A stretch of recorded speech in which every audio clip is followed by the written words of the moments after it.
So you can choose which one you want. There's hatching, cross-hatching, circulism, also known, well, circulism and scribbles are similar. It's just a kind of a messy but beautiful way of shading, one of my favorites, also called scumbling. Contouring, stippling, short dashes, blending, threes, zigzags. These are all different options. Of course, you can make your own up as well. But your goal here is to go from light to dark. And I want to talk a little bit about blending. So I'm just going to go ahead and find a basic pencil brush. And that one's already selected, which is great.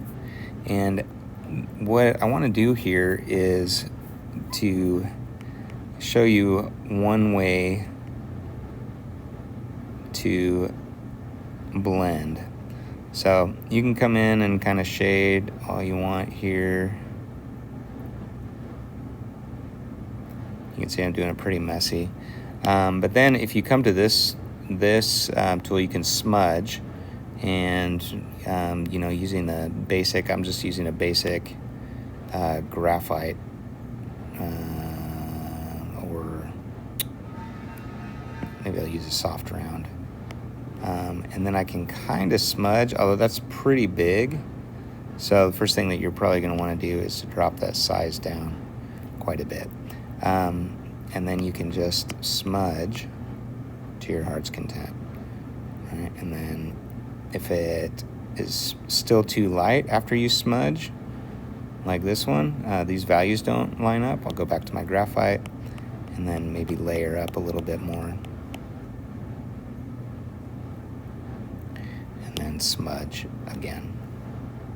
And I'll just keep trying to do that and layer up until I get the right value. And it might take a little bit of time.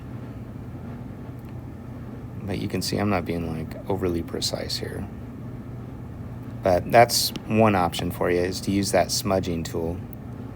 And then, as it gets closer to the edge, like in this case,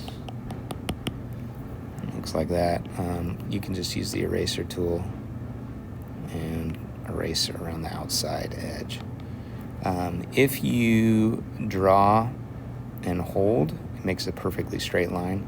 So that's kind of useful for things like this where you want to have like a sharp edge, and kind of getting it aligned is a little bit tricky, but